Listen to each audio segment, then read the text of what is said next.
बिस्मिल्लाहिर्रहमानिर्रहीम, अस्सलाम वालेकुम। आज 30 मार्च है और दिन है जुमेरात का। वैसे तो सुप्रीम कोर्ट ऑफ पाकिस्तान ने कल तक समाअत जो है वो मुलतवी की हुई है और कल देखना होगा, कल 11:30 बजे जुमे के दिन 11:30 बजे सुप्रीम कोर्ट ऑफ पाकिस्तान के जो मौजूद जजेस हैं वो बैठेंगे और फिर पता चलेगा कि अब मामला इलेक्शन में इल्तवा का जो मामला है वो मामला किस तरफ जाता है। आया ये 4 रुकनी बेंच होगा, 5 रुकनी बेंच होगा, या बेंच आकर सिर्फ ये बताएगा कि ये बेंच हम तहलील कर रहे हैं और हम इन पॉइंट्स को पहले देखेंगे। ये सारा मामला कल ओपन कोर्ट में क्लियर होगा, क्योंकि आज अदालत में जो अनाउंस किया गया था वो यही किया गया था कि कल तक समाअत मुलतवी की जाती है और कल जो है वो ऐसा बेंच इस केस को सुनेगा जिस बेंच में जस्टिस अमीनुद्दीन खान साहब नहीं होंगे, जो कि रिक्यूज कर चुके हैं। लेकिन ये क्लैरिटी नहीं है कि 4 जजेस यही बैठेंगे, कोई और नया बेंच होगा, या ये 4 मेंबर बेंच बैठ के और उस समाअत को आगे बढ़ाएगा जो जारी थी, या पहले उस मामले को देखा जाएगा कि जो काजी फैसल साहब ने फैसला दिया है जिसमें उन्होंने चीफ जस्टिस पाकिस्तान को रोक दिया है कि आप 184(3) के तहत जो केसेस चल रहे हैं उनकी समाअत नहीं कर सकते। ये तो है वो मामला जिसका मैंने आपको बता दिया, इस पे तो हम कल देखेंगे क्या होगा। लेकिन एक और बड़ी डेवलपमेंट हुई है जस्टिस काजी फैसल साहब का। जिस तरह से आपने पहले देखा कि जस्टिस जिस दिन सुप्रीम कोर्ट ने ये मामला टेकअप किया इलेक्शन में ताखीर का, तो उसी दिन जस्टिस मंसूर अली शाह साहब और जस्टिस जमाल खान मंदोखेल साहब का नोट आ गया और उस नोट में उन्होंने ये दावा कर दिया 2 जजेस ने कि हम अक्सरियत में हैं, 4-3 का फैसला है। हालांकि 2 जजेस जो याहिया अफरीदी साहब और रतन मिनल्ला साहब हैं वो बेंच में बैठे ही नहीं है, उन्होंने केस सुना नहीं है। उन्होंने जो अंदर जो जजेस की मीटिंग हुई है उसी में उन्होंने कहा कि ये नाकाबिले समाअत, उन्होंने अपना माइंड दे दिया। तो लेकिन वो ये कहते हैं कि नहीं हम 4-3 हैं, और उस पर तो मुनीब अख्तर साहब ने कहा है कि पहली बार देख रहे हैं कि क्लियर दावा करिए कि हम अक्सरियत में हैं। और ओपन कोर्ट में 5 जजेस बैठे, दस्तखत 5 के हैं, लेकिन दावा ये किया जाए कि नहीं ये 7 का फैसला और ये 4-3 का है। वो तो एक है मैटर। फिर उसके बाद आपने देखा कि पार्लियामेंट कौमी असम्बली में जिस तरह से फिर कानून साजी जिस तरह से की गई, 18.5 घंटे में रिकॉर्ड है ये, 18.5 घंटे में कानून साजी की गई।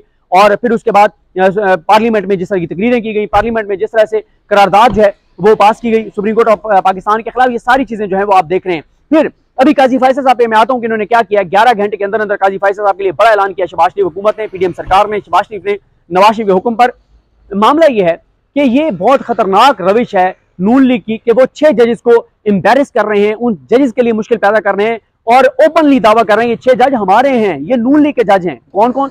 जस्टिस काजी फैसल साहब, जस्टिस सरदार तारिक मसूद, जस्टिस मंसूर अली शाह साहब, जस्टिस जो है वो याहिया अफरीदी साहब, जस्टिस अतर मिनल्ला साहब, जस्टिस जो हैं अपना जमाल खान मंदोखेल साहब। नून लीग ये दावा कर रही है कि 6 जज हमारे हैं, और अब अमीनुद्दीन खान साहब के हक में भी ट्वीट्स हो रही हैं। तो वो ये कहते हैं कि ये 7 जजेस नून लीग के जजेस हैं, ये हमारे हामी जजेस हैं, और ऐसे ये पोर्ट्रे कर रहे हैं जैसे ये इनके नजरियाती लोग हैं, ये इनके नजरियाती जजेस हैं, जैसे कोई इन जजेस के और नून लीग के आपस में कोई मफादात जुड़े हुए हैं। ये नून लीग बहुत खतरनाक खेल खेल रही है।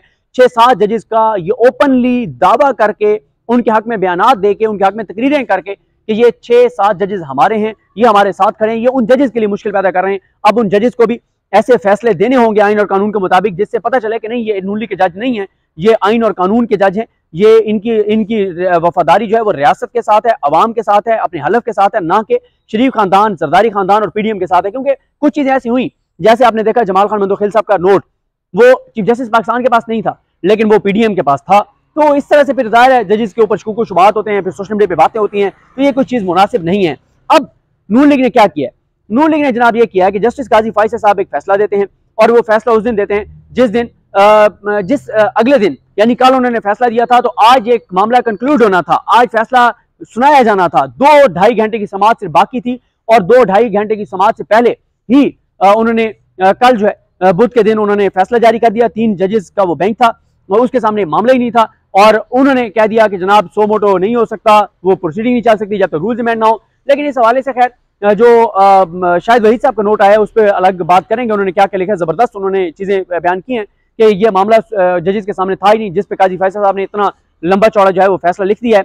लेकिन नून लीग ने उसके बाद जनाब छलांगे मारना शुरू कर दी। उससे पहले नून लीग ये बात कह रही थी, अगर आप परसों का देखें बोल टीवी पर, समी इब्राहिम साहब और मैं वहां पर थे, क्योंकि होता ही है जैसे वहां पे ब्रेक होती है कुछ देर की, तो मैं और समी इब्राहिम साहब आते हैं बोल टीवी पर, हम लाइव जाते हैं और वहां पे हमारी डीएसएनजी कैमरा, हमारी टीम सारी मौजूद होती है। वैसे तो हमारी रिपोर्टर्स की बड़ी जबरदस्त टीम है जो मुसलसल अपडेट कर रही होती है। तो ये बलोच साहब हैं, बाहर जो है वो नीलम होती हैं, आमना होती हैं, अकील होते हैं, अब्बास शबीर साहब, ये सब और कुछ और भी हमारे एहतशाम साहब, हमारे कुछ 6-7 रिपोर्टर्स की टीम सुप्रीम कोर्ट को कवर कर रही होती है।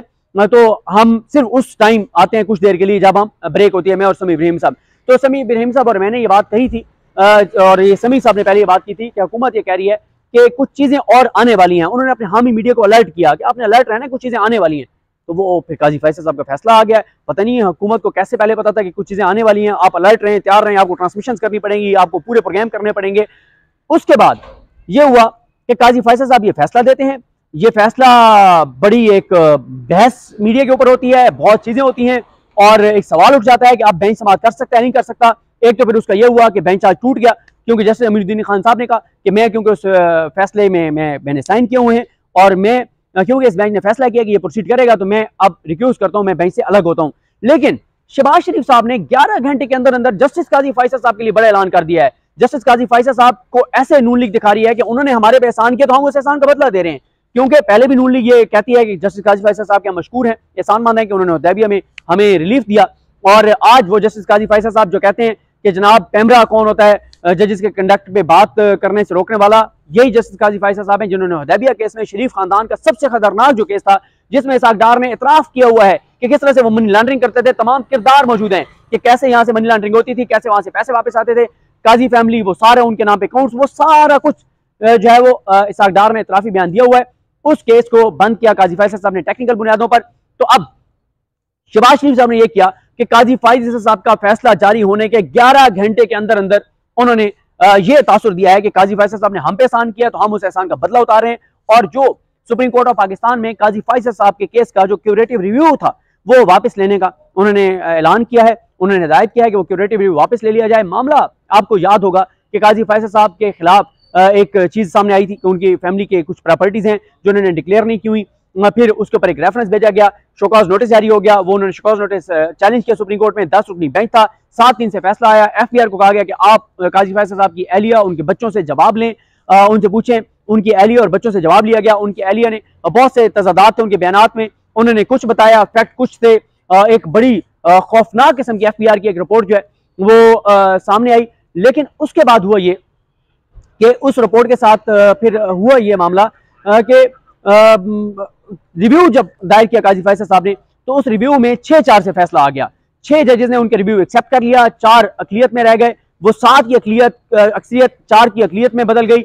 और जस्टिस अमीरुद्दीन खान साहब भी उस मैच में शामिल थे जिन्होंने अभी रिक्यूज किया है, क्योंकि उस वक्त जस्टिस फैसल अरब साहब रिटायर हो गए थे, उनकी जगह अमीरुद्दीन खान साहब आए थे। अमीरुद्दीन खान साहब ने रिव्यू बदल लिया था, मंजूर मलिक साहब ने रिव्यू बदल लिया था, मजहर आलम मियां खेल साहब ने रिव्यू बदल लिया था और यूं काजी फैसल साहब के हक में वो रिव्यू आ गया था।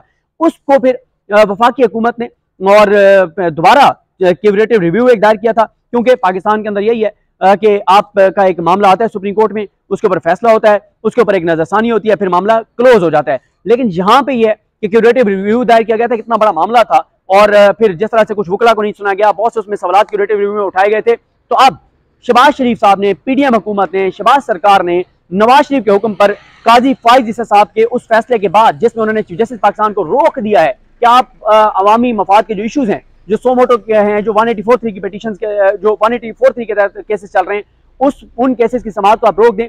तो उसके रद्द अमल में, उसके बदले में शहबाज शरीफ ने 11 घंटे के अंदर अंदर जस्टिस काजी फैसल साहब का जो क्यूरेटिव रिव्यू है वो वापस लेने का ऐलान कर दिया है, हदायत कर दी है। इस पर एक अलग एक डिबेट भी चल रही है। हमारे दोस्त जुल्कुरनैन साहब ने ये बात की कि सदर के उसके बगैर ये क्यूरेटिव रिव्यू वापस नहीं ले सकते। लेकिन दूसरा ये भी एक व्यू है कि नहीं, ये क्योंकि था ही वफाकी हुकूमत, इस सदर को भेजा था और वफाकी हुकूमत ले सकती है। ये एक डिस्कशन है, ये बाद में देखी जाएगी। लेकिन अभी ये बड़ी एक चीज है कि शहबाज शरीफ ने 11 घंटे के अंदर अंदर, जिस तरह से 18.5 घंटे में कानून साजी की और 11 घंटे के अंदर अंदर जस्टिस काजी फैसल साहब के खिलाफ जो क्यूरेटिव रिव्यू मौजूद है सुप्रीम कोर्ट में, उसको वापस लेने का ऐलान कर दिया है। ऐसे ये मतलब इनका कौन स्क्रिप्ट राइटर है, एक के बाद एक ब्लंडर करते हैं, एक के बाद एक ब्लंडर करते हैं। उधर पाकिस्तान बार कौंसिल के वकला खड़े होकर ऐलान करते हैं कि हम जस्टिस मज़ाहिर अली अकबर नकवी साहब के खिलाफ रेफरेंस दायर करेंगे और वहां से वो सीधे प्राइम मिनिस्टर ऑफिस जाते हैं या प्राइम मिनिस्टर हाउस जाते हैं, शहबाज शरीफ को मिलते हैं, वहां पे पैसों के ऐलान होते हैं। तो कौन है, इनको कोई अकल देने वाला नहीं है कि थोड़ा सा तो कोई ऐसा काम किया करें जिससे थोड़ा सा लगे कि आपने इंडिपेंडेंट काम किया है। वाज़ेह तौर पर नजर आ रहा है कि काजी फैसल साहब एक फैसला देते हैं, वो इनके हक में जाता है और सारा उसके ऊपर ये प्रोपेगेंडा करते हैं और उसके बाद ये उसी जस्टिस काजी फैसल साहब जो हैं उनको उनका क्यूरेटिव रिव्यू उनके खिलाफ वापस लेने का ऐलान कर देते हैं। तो चीजें डॉट्स आप कनेक्ट करते जाएं, चीजें आपके सामने हैं, क्या हो रहा है, कैसे हो रहा है। सारे हमले chief justice Pakistan justice Umar Raza Bandial साहब पर हैं कि बंदयाल साहब जो हैं वो अपना इलेक्शन की तारीख का ऐलान ना करें, इलेक्शन की तारीख ना दें, इलेक्शन का हुक्म ना दें। उसके लिए अदालत के अंदर से भी हमले करवाए जा रहे हैं, अदालत के बाहर से भी करवाए जा रहे हैं, पार्लियामेंट से भी कराए जा रहे हैं, कानून साजियाँ भी की जा रही हैं, जजेस को तकसीम भी कर दिया गया है और ये सारी चीज़ें जो है इन्होंने कर दी हैं। तो बहरहाल देखते हैं कि चीज़ें कल किस तरफ जाती हैं। इंशाल्लाह आपको उस हवाले से अपडेट करेंगे। और अब तक मैंने जो आपको बताया है कि कल पता चलेगा कि ये 4 रुकनी बेंच आएगा, ये समाअत शुरू कर देगा, या अगर एक नया जज आएगा तो समाअत जीरो से स्टार्ट होगी। और क्या ये भी देखना होगा कि पहले क्या चीज़ देखते हैं कि पहले काजी फैसल साहब वाला फैसला देखते हैं या पहले जो है या समाअत जो है वो शुरू हो जाएगी। तो इन चीज़ों को इंशाल्लाह देखते हैं। मुझे अपनी दुआ में याद रखिएगा। अल्लाह करीम हम सब का आमीन। अल्लाह हाफ़िज़।